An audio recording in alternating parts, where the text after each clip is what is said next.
Hello and welcome to the Transport Leaders Podcast, a podcast where we talk about all things transport, from the planning and policy to the politics. I'm Graham McCabe. I'm a transport planner and traffic engineer with 30 years experience in the Asia Pacific. And hello, I'm Russell King. I'm the founder of the Transport Leader blog and newsletter, and I've got about 20 years experience in transport policy. G'day, Russell. So what are we going to talk about today? G'day, Graham. Today it's going to be about developing transport policy from outside government. So this is when you're not in government and you're hoping to get into government. How do you develop a good transport policy and what are the challenges? Opposition parties any good at developing transport policies, do you think? Well, the proof is in the pudding. How many good transport policies do you see coming through when there's a change of government? Yeah. And the answer is very few. So it's a real problem that so many of our incoming governments, when it comes to transport, they're at best undercooked and quite frankly often positively harmful to what's going on. Yeah. Yes, it's a big challenge. Yeah. Okay. So we're going to talk about how opposition parties come up with policies, the role of advocacy groups and think tanks, how people end up with being the spokesperson around transport. Well, when you suggested this, I thought it was a great idea for us to talk about because it is a major challenge in transport. But the more I thought about it, the more I went down the rabbit hole. And there are some significant structural challenges which go way beyond transport, which I will try not to get sucked too much into, but I think we will have to mention as we go through because this is much bigger than just transport. Because our focus is transport, we'll focus on that. Yeah. So, and when we're talking about oppositions having policies and positions and spokespeople, we're very much talking about a parliamentary system rather than a presidential system. Yeah, if we're talking about oppositions, we are political leaders hoping to, win at the next election. So it could be, in the context of, incoming mayors and take over the running of a city or a presidential election.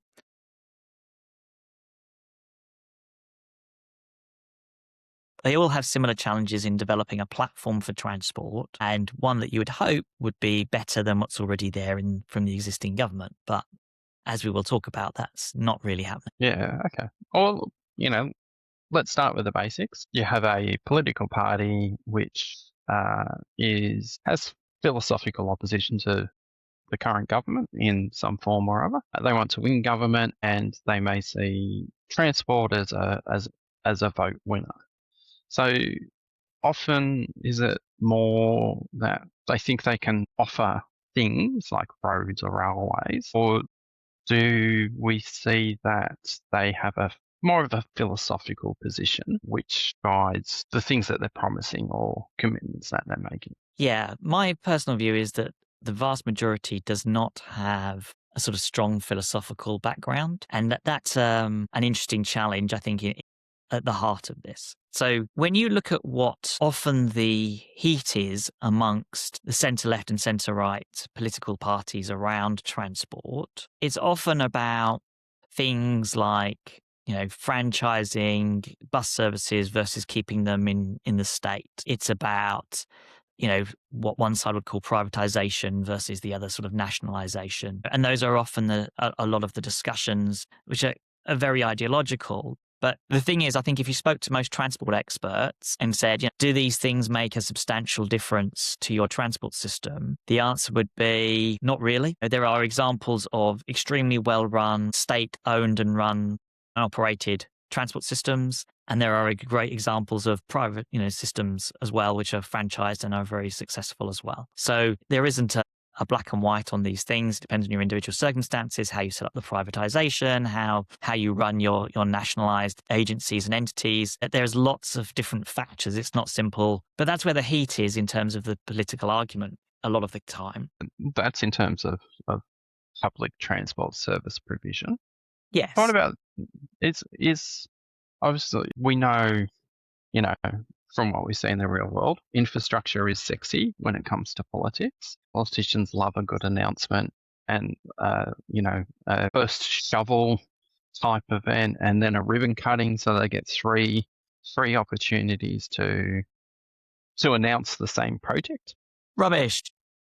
3. If you're only getting 3 opportunities, you're doing it wrong.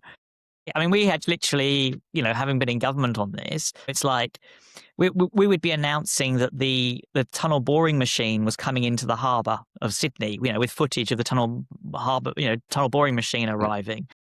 Yeah. Then there would be the footage of the tunnel boring machine, cutting into the earth for the first time.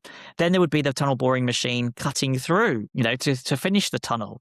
Then there would be once the station hole was dug, there'd be a visit with journalists and the ministers and premiers on, station boxes about, this. Yeah. Look at this massive cabining thing that we're doing. I'm talking small projects like the little intersection upgrade, not the $15 billion metro. Okay, fair enough. Yes. Yeah.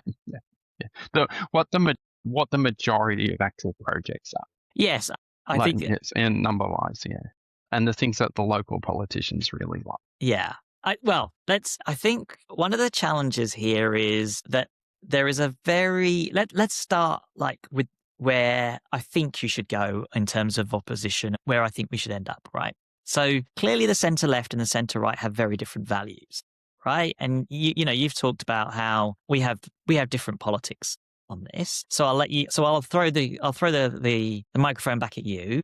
What do you see as the values of the centre left in terms of, not specifically policies around transport, but the values that you would think that are relevant to transport that the centre left believes in? Well, I would actually say that you and I are probably more philosophically aligned than a lot of people within the transport space. So I have free market aspects of things like road user charging, where you should be paying for the right to use the road, but then also I have social policy perspectives of things like the reduction in fuel excise should have been replaced with direct payments to people with low incomes in poor transport accessibility areas as a direct government payment, which when we've talked about the oil crisis and road user charging, we actually are relatively close on in comparison to, a lot of other people. So I would say that, the further left you go, the further you are into the government directing behaviour, which, given modern politics is a horseshoe, it's also the further right that you go. You're right. I agree with that. The thing I would say, though, is the values that underpin it, though, are around, equity and government intervention to deliver that equity. And also, I would say the left is far more concerned about things like environmental challenges, such as, net zero and those sorts of things. I think those are kind of underpinnings of the centre left. On the centre right, the policies tend to be much more, smaller government, focus much more on the economics and the productivity, lower taxes, individual freedom, stronger local communities, those sorts of things. What I think is interesting, and I think why you and I both end up with the same agreement on transport, is whichever side you're coming from in terms of values, I actually think good transport policy delivers on both. Delivers both the centre-right values and centre-right values. And when I've seen good transport policy, it's often been supported by both sides because it actually aligns with the values of both sides and works for both. And so, it shouldn't change the solutions. I think where things go wrong, which is why so much transport policy is bad, is not because it misaligns with the left or right, but because of other factors which we'll get onto. Yeah. And when you get into things, like what you're talking about with franchising and the role of unions, and on the other side, corporate profiteering. Yeah. And it's difficult to sort of, take away the spin that the left and the right would put on both sides, right? So, the right would be, the destruction of our transport systems through the unionization and the problems that causes, and the left will say, no, it's all about corporate influence and and lobbying and those sorts of challenges. And my experience is actually the truth is much more nuanced, and as always, is much less a black and white. Yeah, I don't think that it would be so much corporate influence. It would be more driving down the quality of service to increase profits. given we're talking about politics, let's operate in a fact-free environment because that's the way politics operates now. What do you mean now? It's always done that. I don't think anything has changed. I think, the fact free has disappeared ever since that there were two humans on Earth. I think that's just, and they were being political anyway. Yeah. Okay. I think, all right. Okay. All right. I So think, what should oppositions be doing? Let's get back to the core. So you want to in government. You need to have some form of policy in transport. So let's talk about what works before we talk about too much about what doesn't work. well, I think the biggest single challenge that applies, okay, is that there is a disconnect, as we've talked about many times, between what the public sees as good transport policy and what transport experts like you and I would classify ourselves as see as good policy. And that's the fundamental problem. And I think that why we see so much poor quality transport policy, coming through from a new government that's been developing its platform in opposition. And there's a whole bunch of reasons why that exists, but that is the biggest single tension for me that creates all of the problems. There's an old saying in politics: oppositions don't win elections, governments lose elections. Often in the transport space, what that can mean is that something's going wrong in the transport system that people are unhappy about. So it could be that, the system has become very run down and so is unreliable, breaks down frequently. And, as a result, people's faith in the system is deteriorating and it's creating high profile problems. That sort of thing creates challenges for governments and gives oppositions lots of things to hit the government over the head with about its, inability to run the public transport system well. In the non-public transport space, it could be, our roads are getting more and more congested, and it's because the government isn't building enough roads. And if we built more roads, then we would have less congestion, and that's the answer. So that tends to be what drives governments to lose debates in the transport space. On top of that, it's things like potholes can be quite contentious as well. So if the roads are deteriorating, then that can become very part of sort of like, the government's not doing its job. Okay. All right. So oppositions need to hold governments to account for their failings. What about the role of a policy platform? Show that you're hitting the ground running, and should you win, and that you're delivering things. What's going on with New York and the mayor and his crusade of filling in potholes all over the city. He's is getting fanboys from the former Republican Party of, oh my God, a Democrat can actually deliver services kind of aspect. I'm glad the centre-left person said that. Yeah. So we're talking about Mamdani in New York, and the reason Mamdani, I think, has got such a high profile globally is a combination of reasons. One is New York City, which is one of the global cities in the world. It's only one of the, only a handful of cities in that category. Secondly, his policy is radical in transport space, I think it's fair to say, compared to the vast majority of mayors around the world in terms of transport. Thirdly, he is a very, very good communicator. Whether you agree with his politics or not, his communications are top drawer. And I think also one of the things he's done very smartly is he's put in a very high quality, high caliber person to lead the New York City Department of Transport, someone who has worked both in the public and the private sector, has been working on problems and challenges in transport space in New York for many, many years, and is very highly regarded around the place. And so he now has a very high quality commissioner to help deliver on that platform, which I think is a sensible thing. But I think what stands out is he's very exceptional. And in many cases, the trend in recent years towards getting elected has been what's been called a small target strategy, i.e. don't put forward too many policies that can be attacked by the government and prevent you from winning the election. And that's been very successful in Australia. It was very successful in the UK, and it's been very successful elsewhere as well. The problem with that is that it's not just that they're not talking about the policies that they will deliver in government. They're not even developing the policies from outside government that they can then announce when they're in government to change things. And so What's happening in many cases is governments are getting elected and then they're trying to work out what to do with transport, other than perhaps one or two things that they've announced, in opposition. But the vast majority of it is small target stuff. So it'll be, we'll make the trains run on time. Well, that's not a policy, right? That's just a statement. And so it tends to be empty, vacuous things like that the oppositions are using rather than a detailed policy framework.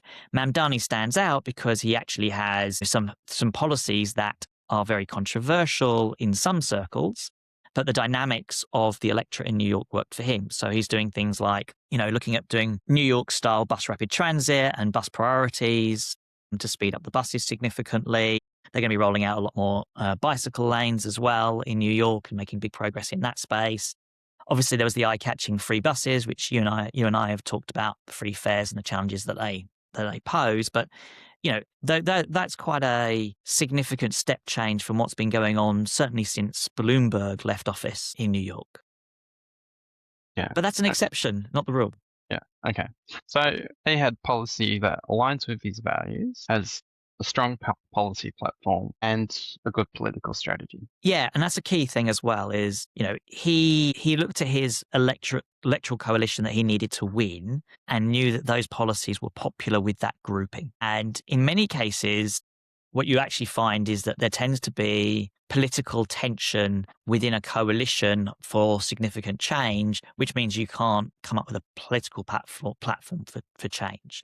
So typically, for example, in a lot of places, you end up with a tension between, say, what urban seats want versus what suburban areas want versus what regional seats want. And people just try to kind of come up with a homogenous mix that works for all three, which typically defaults to, we'll build more roads and we'll announce a few public transport projects and a few active transport projects. And it's kind of like a be all things to all people kind of approach. Yeah. So if they're coming in with a small target approach, where can they go to get advice on transport policy in the lead up? So your think tanks, which are generally funded from some form of ideological perspective. So, for the one extreme, you have the Project 2025 messaging around transport for the current Trump administration, which then in practice you have, they are still funding transit projects, despite what their manifesto says. And then the other end, you have, very left aligned, think tanks, which interestingly are often also funded by billionaires who, or you have advocacy groups or industry groups, which are, pushing agendas. In the Australian context, we have industry groups that are, very involved in large scale construction, pushing mega projects as a, solution to all things transport. So particularly if people think that an opposition party is going to be winning, you will have everybody coming to them and saying, hey, we've got this fantastic idea that you should be including in your manifesto because it will help you win votes, it will create jobs, it will deliver economic benefits. How do opposition parties sort the wheat from the chaff? Or do they? Okay. So let's start with think tanks, first of all. So the challenge with think tanks in the vast majority of places is they do not have transport dedicated think tanks. They tend to be generic policy think tanks who are advocating in the transport space from their particular angle. So you might have a net zero think tank, for example, that talks about the transition for transport, right? But in terms of a dedicated transport think tanks, one is they're few and far between. And where they do exist, they're often very, very poorly funded and resourced generally, right? So they don't have it anywhere near the sort of weight of, ability to develop really good and well thought through policy to support an opposition and explain it, etc. So there's a big challenge there. The next one is kind of academics. So I think academics can do very well for centre-left governments in helping them to develop policy. The problem we've got with our academia generically, and I think this is a structural weakness, is because academia has become so, such a monoculture for the centre-left and so few people from the centre-right in academia, that if you're a centre-right government, you're not going to listen to academia very much at all. And, The way the papers are written, the way that academics articulate their arguments, they all come from the centre left. If you're the centre right, academia is not where you would go typically. There are a few exceptional academics who know how to go and talk to centre right governments, but typically they are few and far between. The overwhelming weight of research is not favoured in that. And that is a problem on multiple levels because we are massively undercooked in terms of research in the transport space, which understands the challenges from a centre-right perspective. So something as simple as the productivity of roads in our cities, which you would think would be a fundamental area of research, is massively undercooked. General economists don't look at it particularly. They just kind of have a very superficial of road bad, road good kind of level of productivity understanding on roads. And transport economists are often focusing on other aspects as well. So there's not a productivity focus, and there's a lack of research in that space. I would actually disagree with you there. It's very much focused on the freight industry. Yes, that's true. There's also a lot of the freight industry. So I think it's undercooked in terms of, say, active and public transport versus, car policies and what the impacts are in terms of productivity, etc. So Todd Littman in Canada is doing a lot of work to try and fill up those gaps now, recognizing that there is a hole there. And that is a problem because it means you don't have the centre right isn't hearing arguments for good transport policy from a centre right framing. And that increases the chances that the centre right would put, poor policy because their default position at the moment is cars deliver freedom. Freedom is good. Therefore, we'll support cars. Even though, I would argue that actually the problem is that cars remove freedoms of choice from people by making it much less desirable to use alternatives for people that want to use alternatives. And that's not freedom. Yeah, which is quite interesting because back in the late 2000s, early 2010s, that was actually part of the marketing for the separated cycleways. Was I don't want you to ride a bike. I want other people to ride a bike because you need to use a car. Yeah, absolutely, and I think that framing can work extremely well, but it's few and far between generally. And we don't spend enough time explaining the benefits to drivers from people being on buses and from people cycling, and therefore why you should be supportive of cycle lanes and supportive of bus priority lanes. We don't do enough on that.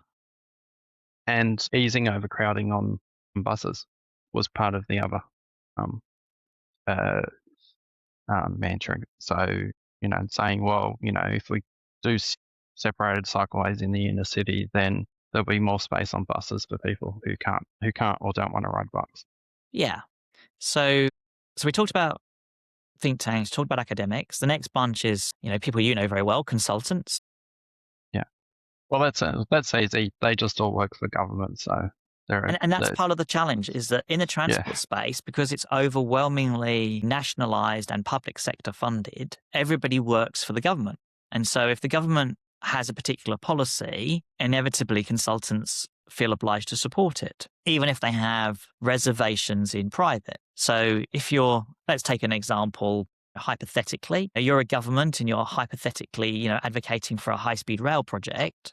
There's going to be very few people in the private sector who will come out against it because they're all hoping to benefit from the huge amounts of funding going into the high-speed rail project. So it's unbalanced in terms of developing good policy, and in terms of opposition accessing sensible policy analysis, consultants are a limited pool for them as well. Yeah, and generally what they have to do is they have to either help through industry groups or do things privately. Yeah, but even I find that the industry groups, and I think there's a lot of really good industry groups out there, having worked for one and been part of several. The industry groups also have a challenge in that their funding often comes from government as well. They're often, advocates. Their funding often comes, their members are often government employees as well. And therefore they can't upset their paying members, which are governments as well. So that you find that they pull their punches, even if they punch at all. Yes. So they're very, they're handcuffed as well. So what you end up with is in the public domain around transport is a very muted public domain debate. If you then take the media, and this is a structural challenge. The media has, over the last couple of decades, as their advertising revenues have moved online and they've become hollowed out in terms of journalism, and the role has changed significantly, they have removed their policy expertise typically. You would have had transport policy people before who would have understood what good transport policy looked like and would have been able to hold governments to account. That's gone largely. And what you're left with is a lot of the journalism around transport is, quite frankly, is kind of not much more than just recycling the government's media release. Yeah. With a little, with a comment or two from a couple of people, in academia or a supportive think tank or peak body of some sort. Yeah. It's not. There's very little genuine debate within the media, I would say. Yeah. Okay. Yeah. So then you've got sort of advocacy groups. So this could be people who are advocating for people with disabilities. It could be people advocating for cycling, people advocating for cars, or pedestrians, etc. And I think one of the problems with a lot of those advocacy groups, in my experience, is that they're highly politicized as well. So they're not seen often as honest brokers for both sides of politics, which I think is a problem. So, it inevitably, I think that, if it's the pro-motoring lobby, I think the language a lot of they use is focused on the centre right rather than the centre left. If you're advocating for cycling and, equity related policies, then it tends to be very much focused on the centre left. And I think that weakens the advocacy and the quality of what gets given there. So you're taking all of those with a kind of pinch of salt as well. There's not a lot there in a lot of cases to provide good policy advice. If you then have a look at how much knowledge do politicians have in the first place around transport policy, I would say that the vast majority of politicians do not get into government or get into elected office because of their passion is transport. And that's true whether they're from the centre left, the centre right, they're into other things, other priorities. And what that means is their understanding of transport is not much more than the electorate's understanding of transport. Which leads them to promising quick fixes, solutions. So the political promises that benefit certain sectors of the community that probably don't have the empirical basis of benefit when you're looking at, prioritizing across a city, state, region, country. Yeah. So if you're an elected politician, or if you're a politician hoping to be elected, it's very difficult to avoid bad policies that the electorate likes, right? It's very tempting to take bad policies the electorate likes, okay? It's impossible or close to impossible if you don't even understand that the policies that the public like are bad policies. So if you think they're good policies, i.e. the way to solve congestion is to build an extra lane on this road and we'll all be good, okay? If you think that's good policy and it's popular with the electorate, you're going to go, that's the policy for me. That's what we're going to do. We're going to promise extra lanes on this. We're going to promise improved, road conditions, etc. Okay, extra car parks for parking and so on. And so because high speed rail, yeah, because people don't understand what good policy looks like and they're popular, right? That's a really toxic mix in terms of getting bad policy over the line. You get into government, then what? Then you get briefed, and we've talked about briefing in incoming government. But it feels very much like government policy is generally best in their second term. Does that feel right to you? Because they then do have access to the experts and they can actually start proposing things that align with their philosophy. So whether you like it or not, the government, based on your personal politics, the governments can actually start delivering against what their alignment is. No. Okay. Okay. So we're screwed, basically. Well, okay. So the first challenge you've got is I actually think that sometimes there are things that oppositions can fix where things are really going badly wrong and do that in their first term. Okay. If they've got well thought through ideas for doing it. When New South Wales was elected and Gladys became the transport minister, there were a lot of problems in the transport system around, for example, the cleanliness of the trains, the reliability of the train system, the ticketing system, the structures of the governance.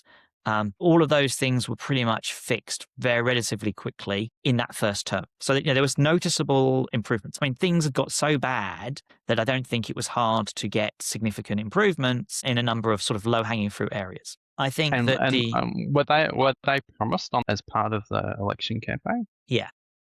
Yeah. Okay. So that's interesting. So again, same as what we're talking about with Mamdani, identifying things that can be fixed and then carrying through on the commitments early on. Yeah, and I think in those cases, though, they were very visible failures of the government of the previous government, which the opposition could then point to as things it was going to fix. Having said that, though, there were a lot of structural things which took longer to work their way through and took almost a full term to sort out. So one of the challenges was finding the money, the capital, to really invest in the public transport system. And effectively that took a second election to do that, with the government going to the election campaign promising to recycle assets in order to deliver, free up $20 billion for infrastructure investments. I don't think you'd have done that going from opposition. I think you could only have done that going from government. I suppose the meat on the bones is you have the bones of we need to reform this system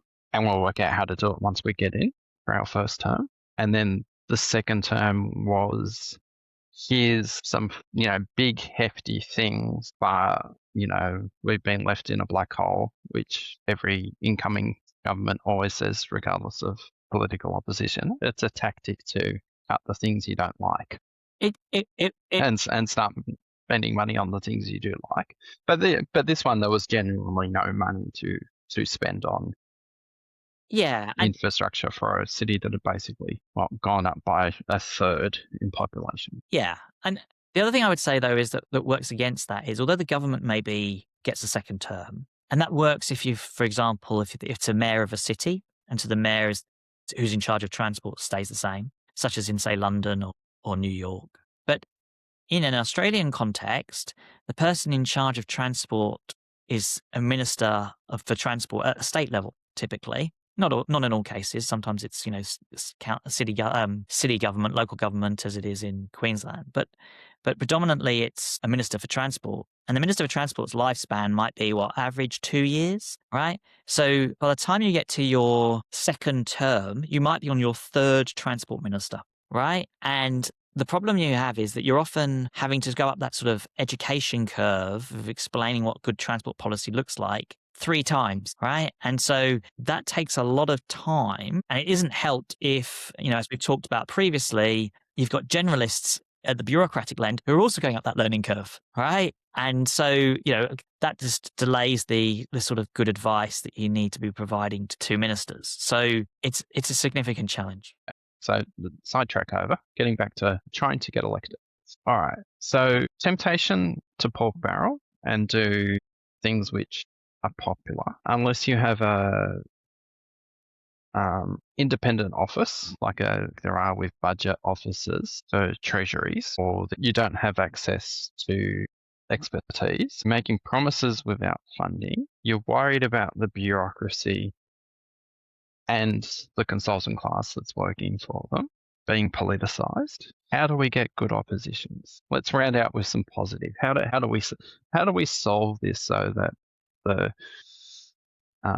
politicians from all sides who aren't in government have access to expertise and better policies? What else can we, as an industry, do to ensure that politicians are getting good, balanced advice, not philosophical advice?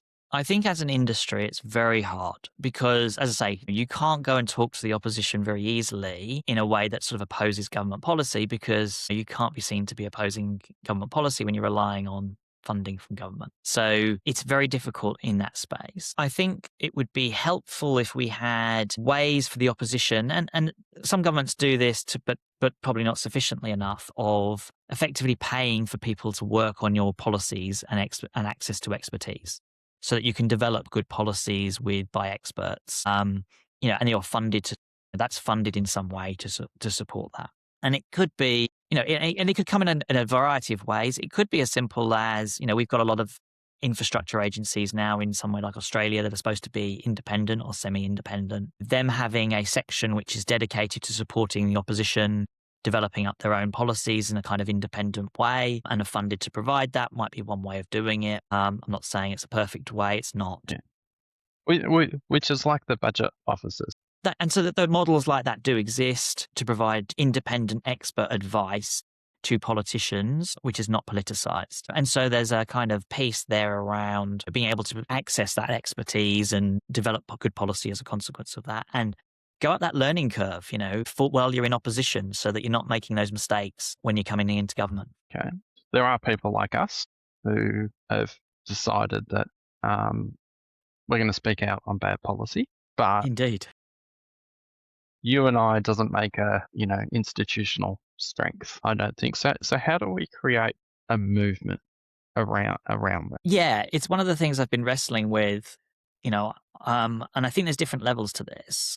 One of the things I wanted to do, I'm doing with the Transport Reform Network, is to try and provide resources and support for transport professionals around transport reform and how to support transport reform and make it effective and work. So there's a kind of piece that's kind of in the reform space, and that includes explaining and communicating with decision makers like politicians. I think there is one of the challenges here is we don't, who would fund a transport think tank, or an independent piece, right? So even our advocacy groups, whether it's the cycling advocacy group or Better Streets groups, they really struggle for funding.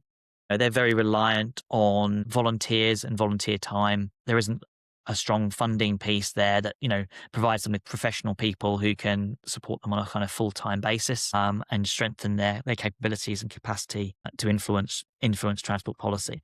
So we need to think carefully about how we can do more of that. I think there is, and I've talked about how do we get systems change in our transport. And one of the things I think we're not good at the moment is getting that sort of bottom-up support frequently enough. And I've talked about getting people who want to support, kids walking and cycling to school, for example. That's something that a lot of parents would get on board with, but we don't really mobilize that sort of potential. So I think there's no easy answers in that space. I think we need to be finding a capacity to help mobilize large numbers of people to support change, which would then feed through to a stronger movement for better policy. So, so Better Streets is a movement based out of Sydney, which is very much around reallocating road space. And one of the big advocacy pushes is for, lower speed limits. So how well that translates, when we're talking urban versus suburban versus rural, we know the numbers around safety, no difference in travel time, all those things. So when you're talking about the individual freedom aspect versus the compulsion aspect of the lower speed limit, how should people like Better Streets be advocating to the centre right? So I think you've got to start with a discussion for the centre right about individual choice around transport. And the truth is our current system doesn't provide people with choice in large part. So you end up with a lot of people who are effectively car dependent. They're forced to use a car, which there's a large number of people that can't drive in our society. And that's going to get worse as people get older as well. And we have an aging population. The number of people that can drive is, as a proportion of the population is going to be declining. So one of the things I'd say is, you want to be looking at, choice. And one of the things we know is that speed has a chilling effect on alternative modes, in particular in walking and cycling. And the thing is, you also need to be explaining to conservatives why walking and cycling is a good thing for conservatives, right? We spend a lot of time talking about walking and cycling, framing it from a left-center perspective. So we talk about, climate change, for example, and people talk about, healthcare, better health. What they don't do is then translate that into this saves a hell of a lot of money on the healthcare system, right? If you want to have a cheaper healthcare system and lower taxes, lower amounts of money, government money having to be extracted into the healthcare system, having more people walking and cycling is a really good thing, and we've talked about the benefits you get from people walking and cycling more and reducing healthcare costs. So we're just not very good at explaining from a conservative lens why those things are beneficial from a conservative perspective. And it's really interesting because people say cars as freedom, but you have freedom within the constraint of that mode. So you have freedom around the time you choose to leave to get somewhere, but then you're constrained within the mode, you're constrained by the choices of others. And all the advertising around cars. Freedom was like, all the roads are empty, you have a perfectly clean run with only green lights, or,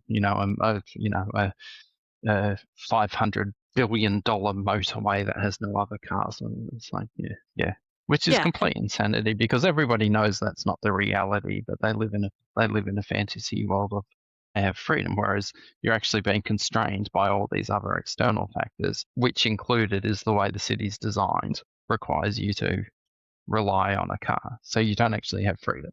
You have lots and lots of constraints that are imposed on you by the society.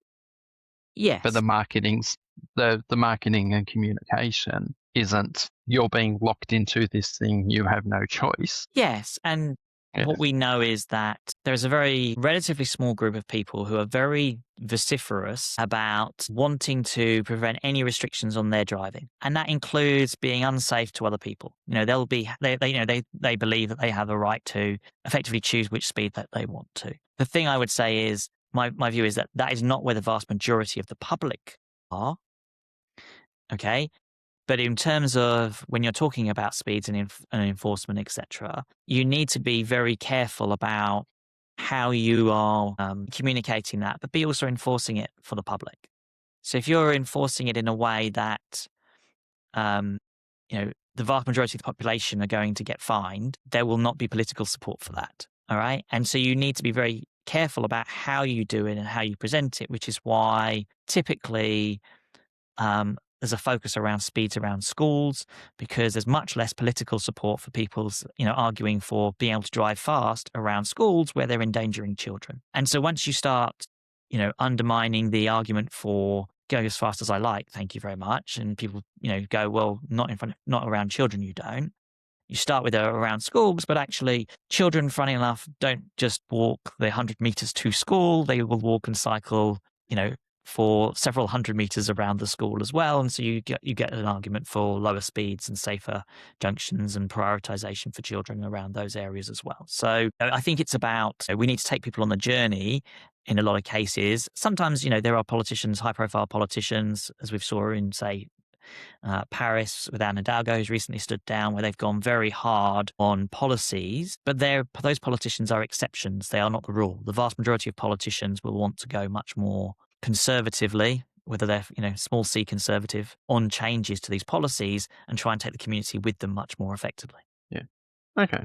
Well, I think that's a good place for us to wrap up. So, in summary, it's really hard for oppositions to get good transport advice and develop good transport policy.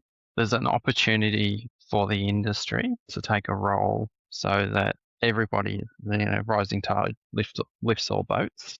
But the one thing I would say is this is what we've discussed today. There are equivalent problems across other policy areas. Whether you're talking about urban planning or education, there are equivalent challenges in those spaces as to what we discovered today. So if you're in urban planning, it's very easy to promise, not to build any housing. And typically that has been a popular position for politicians to take, which is one of the reasons we've had such difficulty in terms of building more housing and dealing with affordability crises around the world, is that we have strengthened the not in my backyard movement, which has then triggered a kind of YIMBY backlash that we're seeing spread around the world. Education has similar problems. The things that are popular with parents, typically smaller class sizes, all the research shows that that's a very expensive way of improving standards, and there's much better ways of improving standards in our education system than just slightly smaller class sizes. So yeah, there's a whole bunch of stuff like that which are appropriate. I think we need to get better at,